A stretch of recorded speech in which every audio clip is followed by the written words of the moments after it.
పరిగెత్తిస్తుందన్నారు మాజీ మంత్రి విడుదల రజని. మెడికల్ కాలేజీల ప్రైవేటీకరణకు వ్యతిరేకంగా కోటి మంది సంతకాలు చేయడం చరిత్ర అని గుర్తు చేశారు. చంద్రబాబు చెంపలు చెల్లుమనిపించినా బుద్ధి రాలేదన్నారు. కోటి సంతకాలు చేసిన వారిని సైకోలు అంటున్నారని, ఇది కోటికి పైగా సంతకాలు చేసిన వారిని అవమానించడం కాదా అని నిలదీశారు. పోలీస్ స్టేషన్లు కూడా పీపీపీ మోడల్లో ఇస్తారా అని ఎద్దేవా చేశారు. వైసీపీ అధికారంలోకి వచ్చాక ఖచ్చితంగా విచారణ జరుపుతామని, మంత్రి సత్యకుమార్ తో పాటు ఎవరి పాత్ర ఉంటే వారిపై చర్యలు తీసుకుంటామన్నారు విడుదల రజని. సంతకాలు చేసిన వాళ్ళందరినీ కూడా దొంగలని, సైకోలని ఎట్లా పడితే అట్లా వాళ్ళతో మాట్లాడిస్తా ఉన్నారు. రాష్ట్రంలో ఈ 1,04,11,136 మంది ప్రజలను ఖచ్చితంగా వారి ఆత్మ గౌరవాన్ని దెబ్బతీస్తూ అవమానిస్తున్నట్టు కాదా చంద్రబాబు నాయుడు గారు అని అడుగుతా ఉన్నాము.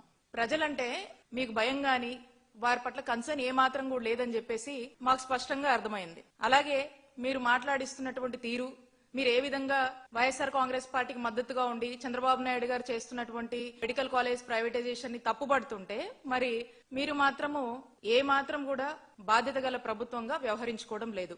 అందుకనే ప్రజలు స్వచ్ఛందంగా వచ్చి ఇంతమంది వాళ్ళ యొక్క సంతకాలతో ఈ ప్రభుత్వాన్ని బండకేసి కొడతా ఉంది. పీపీపీ అంటూ దానికి ఏవేవో అర్థాలు వీళ్ళే క్రియేట్ చేసి మళ్ళీ ఇంకేదో డైలాగులు మాట్లాడుతూ దీని మీద ఒక్కొక్కరు ఒక్కొక్కలాగా వాళ్ళకు వచ్చినట్టుగా మాట్లాడుతూ ఏ విధంగా దీన్ని కామెంట్ చేస్తూ ఏ విధంగా దీన్ని హేళన చేస్తూ వెళ్తున్నారో రాష్ట్ర ప్రజలు అందరూ కూడా చూస్తున్నారు. కాబట్టి ఈ కోటి సంతకాలు ఖచ్చితంగా రానున్న రోజుల్లో మిమ్మల్ని దింపడం ఖాయమనేటువంటి సంకేతాలు ఇచ్చారు. మరి ఇవే సంకేతాలని, ప్రజల యొక్క ఆవేదనని మా నాయకుడు జగన్మోహన్ రెడ్డి గారు రాష్ట్ర వ్యాప్తంగా చేపట్టినటువంటి కోటి సంతకాల సేకరణ కార్యక్రమంలో భాగంగా ఆ సంతకాలు వచ్చినటువంటి సంతకాలన్నిటి ఆ పత్రాలు ఏవైతే ఉన్నాయో ఇక్కడ కేంద్ర కార్యాలయంలో ఇక్కడ నుంచి ఫ్లాగ్ ఆఫ్ చేసి జగన్ గారు వాటన్నిటినీ కూడా గవర్నర్ ఆఫీస్ కి పంపించడం జరిగింది.